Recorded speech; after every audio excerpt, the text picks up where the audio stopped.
djdunack.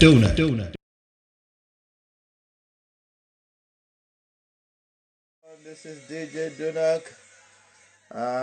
Apologies, I had to go and set up the radio. Okay, now we're back on our live online chat, and we're still gonna be talking with our guest from yesterday because the discourse continues today. Oh my, oh my, oh my! I'm just gonna bring him on straight away. So into the discourse. It's already there waiting for us. Live online chat with Stephen, all the way from Germany. Look at it. That's it. That's it. Glory. That is it. That is it. That is it. That is it. How are you, brother? I'm doing great. Wow. Blessed. Good. And yourself? Yeah, good, good. Very well. Very well. It was nice serving you yesterday. Amen. I'm still listening to that session, you know. It's frightening and touching at the same time, you know, and fascinating. I shared a little bit of it on Facebook today, and I saw some comments, you know. I saw someone who has similar experience as well. I really want I want you to kind of give us, I'm sure people are wondering what is happening in that particular area. I mean, that location. I mean, those that part of the world. So I want you to paint the picture for us, you know, in details. Now I know yesterday we just rushed and touched on it as we were closing, but I want you to paint the picture. What is it out there in terms of the church, the gospel, and the people? Yeah. Yeah. I'm glad to share it. And I know that God is still at work. Yeah. It's still, it's still at work in the sense that, salvation is made available, but not all have come to that knowledge yet. And so he's still working on every candidate, potential candidate of salvation until, that salvation, that gift finds its destination in the heart of man. That is the desire of God. And so this picture, of course, we know here in Germany, talking about Martin Luther, who once upon a time initiated this what do you call it, the Reformation. Okay. We know about that. Okay. Yes, the Reformation, which was, it was awesome. It was awesome because that brought the awareness. Okay, the awareness, concerning the truth about Christ, whereby it's not just a group of people who have access to truth or they can define truth, and we are just to sit and just swallow everything being told us. And so it was really it was I know it was a timely moment that a man who has had enough of the deception just spared out, just came out, and then made it clear that enough is enough, and so certainly from that moment its impact even was worldwide. We know of it. From Martin Luther, it didn't just remain here in Germany, but there was a global impact to this bold step of Martin Luther, and out of its many, let me say, movements took place. They took, that as well and ran with it, and so yes, certainly once upon a time there was that, let's say, revival. There was that awakening to truth, but unfortunately, it has drifted somehow back to legalism, because the thing is that it opened a door for the church to have a say in the government. Honestly, now the church has a say. But then those who carried it further, they started compromising. And so, yes, today here, if you look at the evangelical, look at they have really all the money, they have you know, all the resources. If you look at the sophistication of their buildings, in the system is the expensive stuff, but it has become only rudiments of men. You know, it has become, so it's like a pastor is just there employed. All he's told in that seminary, do this, do that, do that. That's it. So he comes, he does what he does, and that's all. He finished preaching and he goes out there, takes a cigarette, and started taking it. We are not trying to now talk about, but you see that somebody who is not into the message is there, is just employed by the state church. He's there doing his job. What is the gospel? I mean, what is told, there's a lineup, you know, what you preach, tell the people, he's finished. At the end of the month, he gets his money. So they are not people who are born by the gospel and understand the gospel. So there is the church, I mean, which is I don't know if I should call it state church, but somehow that's how they have become, because they have a say in the government. And they are recognized even on our pay slip. When you declare that you are a Christian, they take you know, church what do you call it? A kind of tax, church tax. Okay. They deduce a church tax from your pay if you declare that you're a Christian. Oh, automatically. Whether you are a serious Christian or not. So it's better you don't declare. So like me, I declare I'm not, because otherwise, in a sense, because I am a Christian, but I'm not a legalistic Christian. So honestly, I'm not the kind of Christian. You are not. You don't belong to that religious. Exactly. Exactly. So I declare I'm not. Yes. Unfortunately, and these are people who were forced, like this guy I was telling you about. You know, and many of them, you know, they were forced to pay it. They were forced. And so, and if the person doesn't understand why he has to pay, okay, and then he doesn't know what the money is being used for actually, and he goes to church and the preaching and everything is like, no, somehow along the line it doesn't make sense anymore. And the person wants to drop out and he says, you want to drop out, sin now. Take. So that was the issue. So now this trend from that revival moment, this Reformation, now it's trend back again. It slid back, you know, into the trenches, and somehow there was some, let me say, awakening, but from the American side. So there was an invasion, let me say, of this revivalist, but from the American trend, which also you could see in the mixture of here. They feel like, okay, there's kind of awakening. So they have this kind of popularly American style, you know, I think, the late 90s or so. The kind of revival, some of which American call it. But there was no doctrine. Wow. So there are people who can talk about Holy Ghost said, and I say, and I say Holy Ghost said, and confusion. There's no Bible, there's no doctrine. Because they thought it was a move of God. So they carried it, they brought it here, so people can just say things the Holy Ghost said. They started shaking and they don't understand people. So it also became another confusion.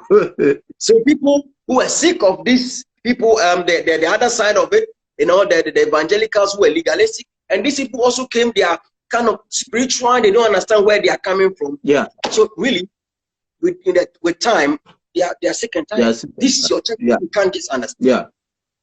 So now that's the thing. So most of the people, like I said, 8 out of 10 people, they had experience with church and they've just closed. So honestly, one of the things is that lately, which I've met, there are people who meet in houses. Okay. Because they are sick and tired. They don't want to go to church. So they meet in houses. And one thing that's still lacking somehow, but though there's some kind of truth, because some of them watching like preachers like what do you call it? Preachers who had doctrine, talking about oh goodness, sorry. Derek Prince, and some of these, they were teachers. some of them started hearing them. So like at least some kind of doctrine is coming in. So there's a part of people who they are sick and tired now. They've seen, no, there has to be teaching, real teaching that is based on the word, that we all see, we all understand, it's explained, you know. So at least to some extent, these people are also grown into understanding what the doctrine is about, what Bible is about, what scripture is about. So there's also this group of people. And then recently what I heard is also another group who has embraced another type. They don't like the church. We call it church without walls. So they don't meet in church again. All they want to go is go on the streets, yes, pray with people and heal the sick, which is amazing. Okay. It's great. But once again, my fear for that part is that how long are you going to do this outside? Yeah. Because there's one pastor who has been 15 years a pastor, you know, sick and tired. He said, what have I been preaching? I don't even know what I'm preaching and teaching. Is that all what church is about? So he also gave up. And there was this trend which came from Denmark. It's called Torben Garten. It's called Torben. You know, Torben Garten, and he's from Denmark. He's a street preacher who believes, you know, according to the, you know, the Acts of the Apostles, how the apostles went about preaching, teaching, all that. So I mean, healing the sick and all that. He has taken it, and it's okay. But the thing is that you can't go from one extreme end to the other end. I share with, there are some of the members that came here today, one of them. Okay. And the things that they share, she wants to be part of that. Yeah. But then who is teaching you? Yeah. Because you can't go in the street and be performing miracles. Miracles is not all. You understand where the balance is. So still it boils down to doctrine, which is still missing, it's still lacking. Doctrine in the sense of the doctrine of Christ, not just any doctrine. The doctrine of Christ, which is the basis of our faith, which is the basis of our salvation, the basis of whatever we are as Christians. So this is what is moving. So there's that mixture. People are really sick and tired. I'm talking about the majority. But then how do we find and get to that truth, the main core, and say, look, this is it. We want the gospel of Jesus Christ and that alone. So there's a kind of a mixture at the moment, a mixture, and this, and what the African community also don't help is that they also bring in their Africanism. And so they also create their own world of religion and Christianity, which Christ cannot relate. We can't relate. So it's a whole kind of mixture. Wow. But we're trusting God because people are awakening to the truth. Absolutely. Like I said, if God is at work and we're praying, when you talk to them, you share with them, you see that there's something. They realize, oh yeah, that is true. You know, we were outside and there was this guy I spoke to. You know, he just said, oh wow, what you're saying is true. This is what the simplicity of the gospel is about. God's love to humanity. And then when you come to church, you are taught that same thing, and that is it. Oh, that is true. And the person was awake. This was this guy who was having his, you know, he's doing his joint, you know. But at the moment I shared with you that, he was, wow, yeah, that's it. These are things that people really need. And I pray and I know that more of such people are waking up to the truth. To the gospel, so that they just preach the gospel, explain what church is about. That's it. And all this religious stuff, you know, have to just go away. They have to just find their way out. That's it. Wow. That's it. Wow. So what would you like to see, you know, more, especially from brethren, ministers, missionaries who have this doctrine of Christ? You know, what would you love to see, or what would you expect? You know, because part of what we want to do with this is to begin to raise awareness for what is happening right there. So that, how do you think they can come in? You know, there's language barrier and stuff like that. How do you think, you know, people can say, brother, we want to come and join forces with you just to see the little bit we can also contribute? How do you think they can come in? Yes, certainly we need that. We need to go out more. That one is certainly. We need to go out and preach, because most of the people are outside. They just don't want to come in. And also to have access to the media and stuff is one advantage, which it's rare to get here. Oh, it's rare. As a Christian, or you want to talk about, there's this rare. So when we have access like this to the media, which means that we need, of course, resources to have that access. Because either it's really expensive, or they will not even allow you at all. So yes, when we thank God for Facebook and stuff, but then we are still limited somehow how to reach them. And so somehow also at the other side is that when we start to work with those churches who are awakening to it, started working from that angle, and then somehow if they get it, then they can make impact. Because one of the things that I see also is that there are quite some Africans who have gotten the message, but the thing is you can't communicate with people who don't speak the language, or you can't communicate with them in a language they don't understand. So then there is a limitation. Language barrier becomes a problem. So this one of the things. So we are praying that the more the indigenous Germans, even just a handful of them, when they get it, there can be a greater impact. They can infiltrate. Because as a foreigner, if you can't flow with the language already as a black, it's already an issue. It's already an issue. Like, some time ago in Frankfurt, we went to an outreach. The guy started raining insults on me just because I'm black. Oh dear. Just because you're black, already the God thing he doesn't like, the church thing. And then you come also as a black, like, who the hell are you? What are you looking for? The guy rained insult on me, like, I said, goodness. So these are some of the things, like, even you a black approaching another person, he's already eyeing you some kind of way. He's already, there's a prejudice. But if a white should approach him and start to at least there's an openness, and then you start to explain things, it will be much. We are talking about how we can make impact. So we are not negating the Holy Spirit at work, but there are things that make it easier. So it means that we need more of the whites who will get this truth, and I mean, at least if some few who are effective, they can make some impact. So when we come here, the things that we need to get integrated with some of the blacks too is a problem. Because when they come, they meet among blacks, and it won't work. Or they go to African churches, we're still limited. Which I see some of the ministers who come, they go to African churches. But if that is still limited, because how do you reach the whites here? That's why for me like this, I have just little to do with the African churches, because you are limited. The church is international. So when you see that way, you open up, even if there's a language barrier, and even one person gets it, and that's translation, and it will go further. Just like the Ethiopian, just one man being transformed went to Ethiopia, and the gospel reached somewhere, better than one going to Ethiopia himself. Have you had any major teacher, of the word of the gospel of Christ, done anything major there just to be able to penetrate? Have you seen any effort or any attempt like that? Yes. I heard of one. I'm yet to meet him. I'm yet to meet him. I met somewhere in Berlin.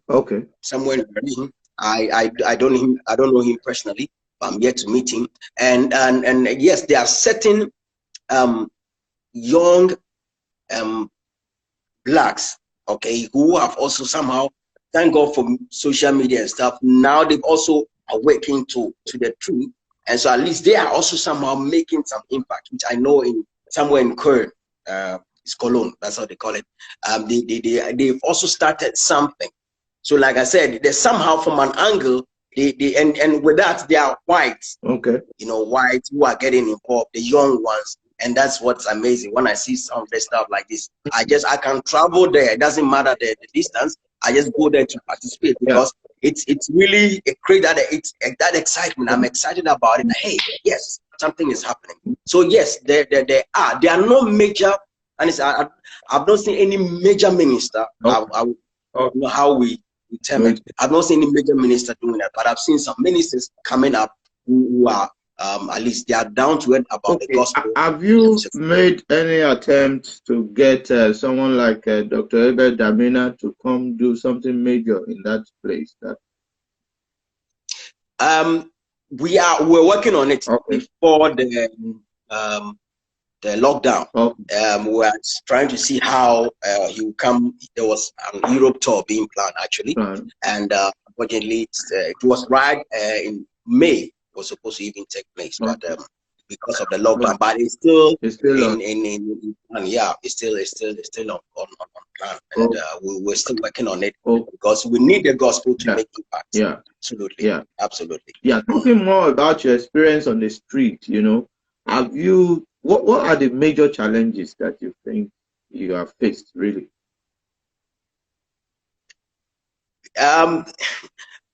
I would say honestly, it's still about the mindset or the impact of what religion has done. Okay. If I would say that is the major thing, because of that, somebody like there was this lady. She's even a pensioner. A lady. She's a doctor, and we met somewhere southern Germany. We're doing an outreach, and she was nice to me. Once I just talk about general stuff, you know, love and kind of stuff, you know. They say, oh yes, I love to help people, you know. I'm this, I'm that, you know. I've been helping. I've saved many lives, you know. And I even went to Africa. She shared with me very nicely. So immediately I brought in. Yeah, but you know God's plan for you, and then I started mentioning the God factor. She said, you know what? No, I don't want it. I said, you please just give me a year. You know what God's plan for you. You say, you know what? That heaven, that boring heaven, I don't want to go there. I'm a good person and I like to help people. So already the people have misconception of heaven where you go and you be, you know, this boring, and they'll be playing this violin and angels with stuff. So this boring place, no. Save me some pain. So there's always some things, you know, and there's this also one young guy who said, you know, he lost a brother, and they were told, or he was told, that God took the brother for his own reason. And this guy doesn't want to hear. And he's a sweet guy. He helps people. He's not sweethearted, but he doesn't want anything to do with this God was taking my brother. Your brother. So the main thing that is really been a hindrance, you know, a resistance, is the abuse, you know, of religion, and especially Christians in Christianity, you know, that they have been abused. So they already they don't have, they resisted, you know. So it would take some, like, when you relate with them to some extent, like my working colleagues or people I meet when I go about. That's why I love my job as well, because you meet different people all the time. So, you know, when there is that openness and you begin, so there's a way that I thank God, that wisdom, you begin a conversation from one angle, and then before you bring in life situations, life issues, and somehow you chip in the reality of life and end of life. Then you bring in God's love somehow to the extent these are now things begin to sink in. But you may not get that time for everybody. That's where the issue is. But then as many people as you can, you know, you need, because they need time. They need to know, oh, who are you? Where are you coming from? So it's a work to be done. That is the work that needs to be done. You know, and that is how, that is one of those hindrances. And then, of course, secondly, yes, some of the people, just because you are black is already an issue. Which just because you are black, you come in to talk to the person, he hasn't even heard you, he doesn't know you, and starts to even, you know, insult you, or, you know, just, you know, resist you somehow. And so these are the two main things. If I was say, these are the two main things. You know, the impact of the negative impact of religion, religious Christianity, and then the second aspect is if you are a black, a foreigner, the way they see you, because they know already they have bad experience here as well. You know, they think that these refugees coming in, you know, whatever, you know, they are coming to take our place, and now you are coming to tell me about God. Like this man who insulted me. Yeah, You've come. You've taken our place. They've given you whatever. You're a refugee. They've given you houses to sleep in. We don't have houses. You don't even know me, sir. You know, he started just raining. He thinks, yeah, you come from your Africa. You come and now you are telling me about God. How can your God not help you? Oh, my goodness. Wow. So these are some of the things, you know. And this man, I couldn't say a word again. I have to just leave him in peace because he said, if you don't leave, then I'm going to, you know, then like it was kind of threatening us. Yeah. Sorry, yeah. I have to leave. Yeah. So these are some of the things, you know, and we're still working on it. Apart from the racial prejudice, yeah, have you had any challenge with maybe someone have problem with your look? Maybe they think, no, you can't be preaching and still have this kind of dress, you know. So, yeah. Is there a barrier to anyone? I thank God. That's rather on the contrary. It has rather been. I thank God. I used to do it only in winter because it was really cold on my head, and then when summer, then I just take it off. But I realized somehow when I go for outreach, it makes some impact. In fact, yeah. And so I have that confirmation, and I mean from the Holy Spirit, that peace. Yeah. I mean, keep it on, and do the right thing. If that would be an inroad and access, the only thing that, of course, I have the opposition from the religious people. Yeah, that's exactly what I want to say. That the only problem you're going to have will be from the religious, particularly the African one. Thank you. So they can't just take me, and I say I'm fine with that. Don't worry. And yet, but when you see there's lots of work to be done that they are not even scratching. They are not, but you are there on the. They will still say, see, said. So there was some time in the normally here in the tram, you know, it's never up. It's rarely done. I preached in it, and there was these two ladies. Like they want to lie down and just thank me, and because they've not seen that before, you know. They were just so at that moment I was focused, so I just said, oh, amen, you know, bless you, and just leave, because they've not seen, because they saw me before, but of course, you know, prejudice, judgmental, this guy. So immediately I started releasing the word and preaching from in that trance. Oh, God bless you. Oh, God bless you. God bless you. You see that. You know, there's already that prejudice also from the African society, the community. Yeah. But that, I thank God, it has been rather an open door for me to reach certain people. Who, on the contrary, if I come with suit and tie and looking nice, they may say, this is the church guy, you know, typical church guy. And then that would have been a blockage. So for the look, I'm down with that. Thank God for that grace. How do you think we can employ things like music in order to be able to penetrate them? Do you think that will, you know, open them up? Do you think that will help? Absolutely.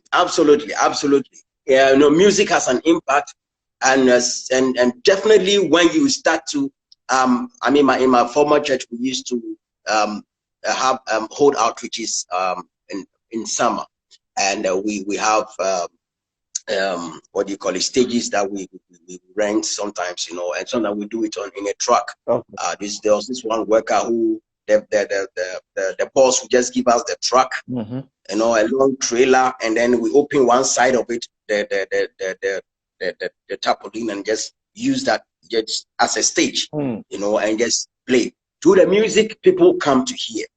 At least they are attracted, and then from there we can reach one or a couple of people and just talk to them one-on-one. So that was, I mean, music has a role to play.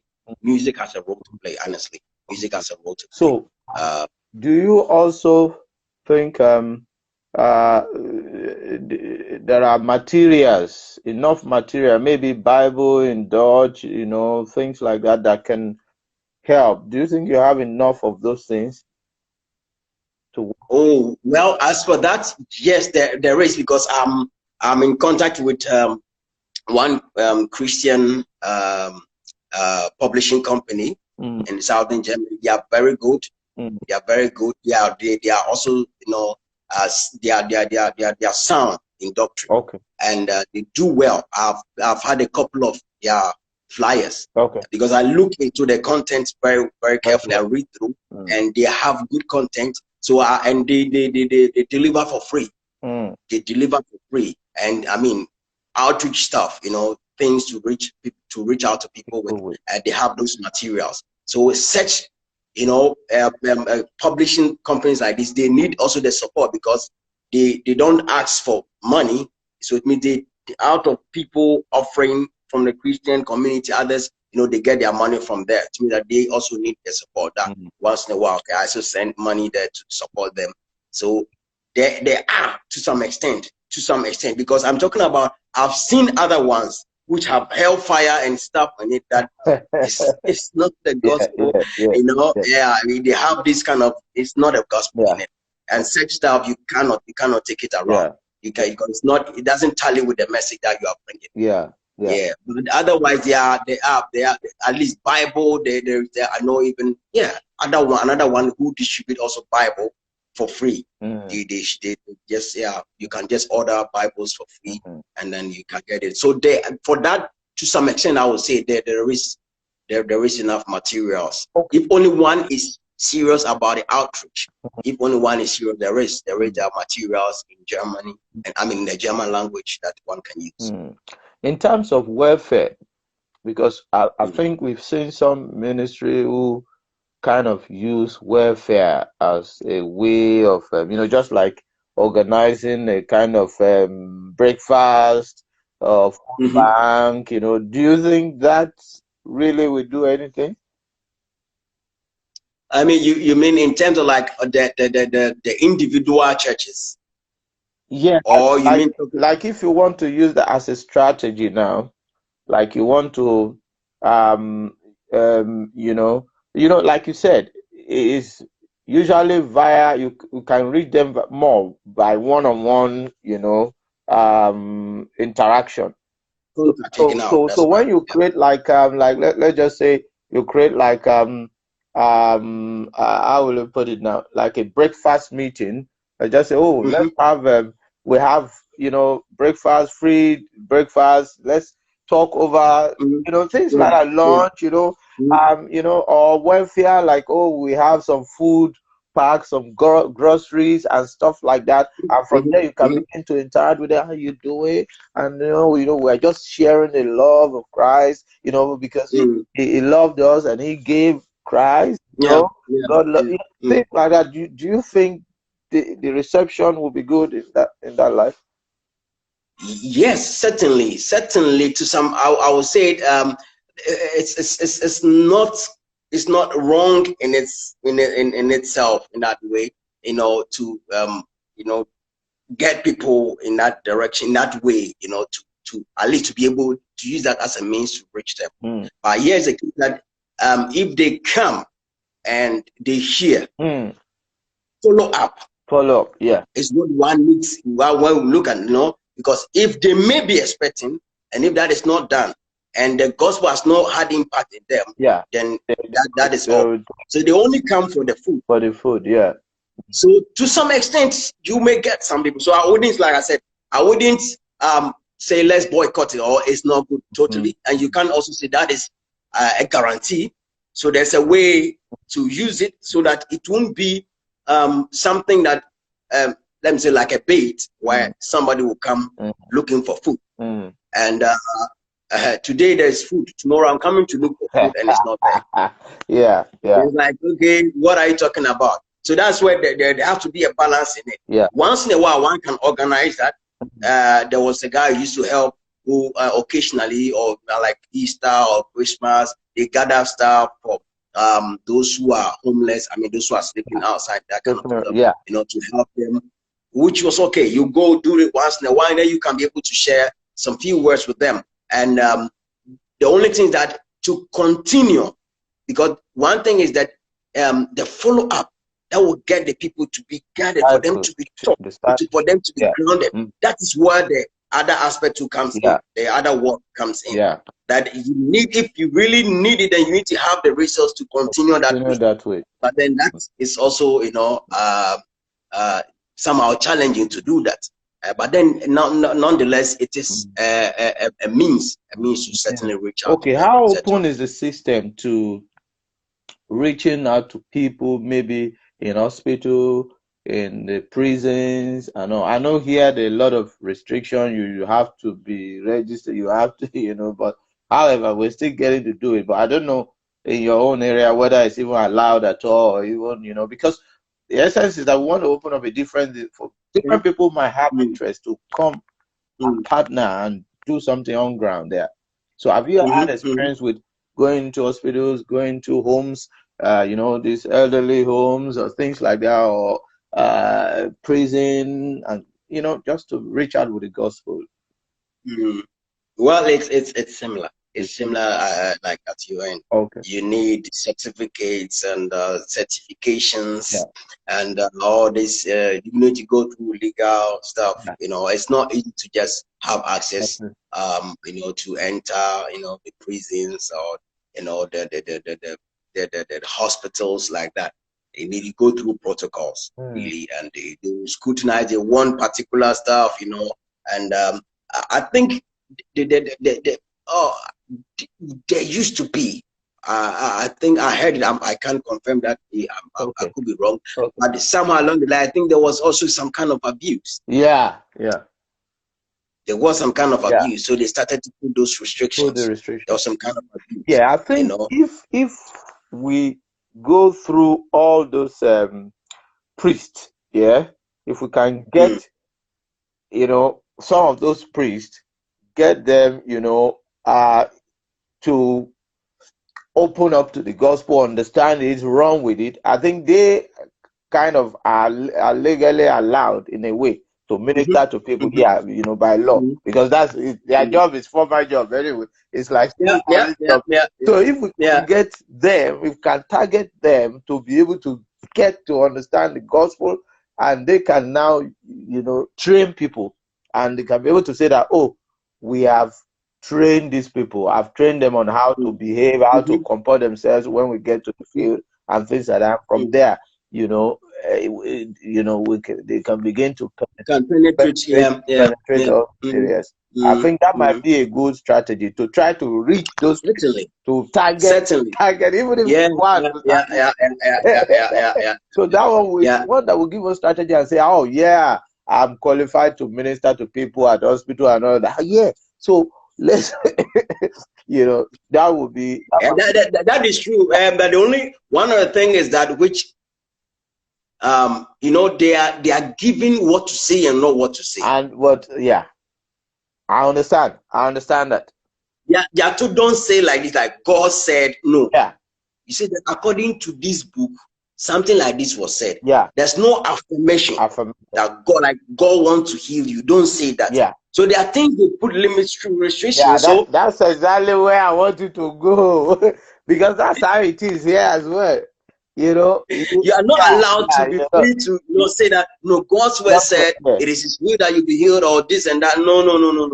Like you have to put it in a way, frame it in a way. So it's like one pastor who he's bold. He's in the state church, evangelical, but he was bold to say certain things about the gospel, what he's persuaded about.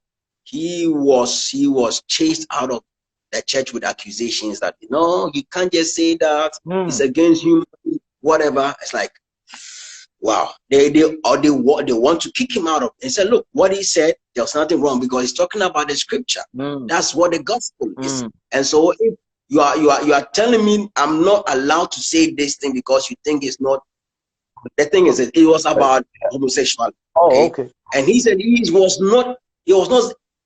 he didn't say something against homosexual, but he said, no, according to scripture, it's not right. And then he was targeted. You are a hater and this and that. Like, he was, because you are not free to say something. He was one of the first of this kind to openly to say something like, no, according to scripture. No, don't say that. Don't say, well, somewhere in the book, they said, like, don't be assertive. Yeah. And so he's saying that, like, no, you are not allowed. They wanted to kick him out. He became the big issue a couple of 2 years ago. You know, so these are some of the things that put limits as well. Yeah. So for me, I like some of the black people I know, they interacted with them, they end up also compromising. I've seen some blacks who wanted to penetrate. They end up doing only program after program, and they can't be assertive. So they get money, they get paid, but then they can't be assertive about the gospel. So, and that is quite sad. So yeah, just on that compromise that you mentioned, you know, just like we said the other time, that it's difficult to preach the gospel and still want to be popular and still want to be correct politically, and because it is a definitive gospel. You understand? It's a resolute message. Absolutely. Not well, if you like, you know, no. If you know, it is a definite. It's a definite message. So, wow, this is really there's a lot of work to be done. A lot of work. And I believe with consistency, with a lot of prayer, with a lot of work, with a lot of passion, a lot of you know, team working and all of that. Yeah, we can achieve a lot. We can achieve a lot. Like you have rightly said, there is hope. Yeah, there is like hope. Rightly said, there's that two-sided, the dichotomy of the Orthodox, you know, and then the ones who are spiritually, you know, inclined and not even everything is spirit. So so the bridge now is now the doctrine that will put everything into perspective, and that's what we're looking forward to now, where we can be able to lay doctrinal foundation. You know, the Lutheran time, you know, in fact, I'm getting to even, I thought that happened in America, you know. the Lutheran forms, I was thinking it happened in America. I didn't even know it's that. Oh, really? Yeah, it was here. We celebrated the 500th anniversary of that Reformation. Wow. So you now see that it's like we are back. So that's now be another. So I saw also the post from that man of God, I think, who posted on Facebook, you know, that's similar, you know, that he had that experience. And I think that there is hope because some people are also awakening, you know, awakening to that. And look, I know once upon a time there was an awakening here of truth, where all of us we were for the truth. That if it's not the truth, no, we are not accepting it. So how come now this compromise, and now you made a thing politically right, and now nobody can really talk about the gospel, can openly say this scripture, let's look at it.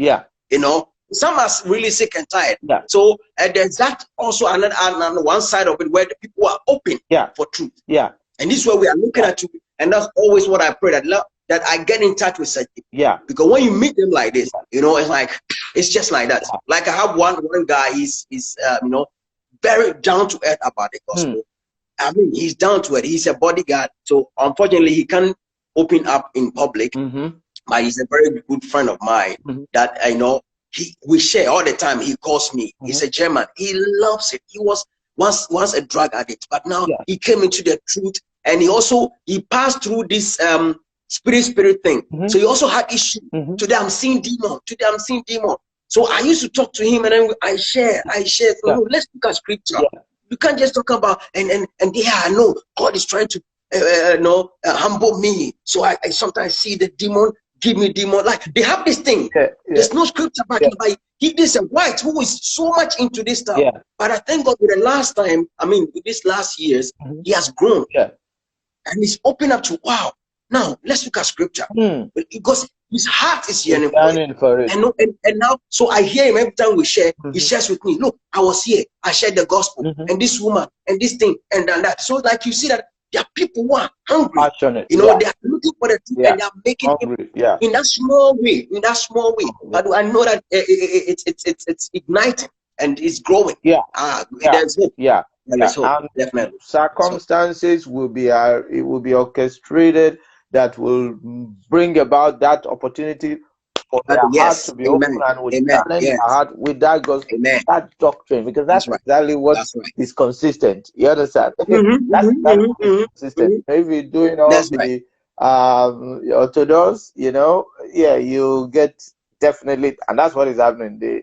It's already like routine. You understand? Without doctrine, it will be confused. It will be confusion. But the doctrine, one extreme end to one extreme end. The doctrine is what give you that foundation. Right. He said, "I commend to you the word of His grace that is able to build you up." And in fact, that has given you the inheritance. You understand? Inheritance. You have it at that moment when you receive Christ. Challenging the heart with that gospel truth is the thing. It's just the thing. Just the thing. Wow, it's been great chatting with you. I believe that it's going to be an eye opener for a lot of people who who have been looking to going into mission in Europe and stuff like that, and maybe to even trigger something in other people too who have not even known about this. They just thought that, oh yeah, the Lutheran is there, but it's not.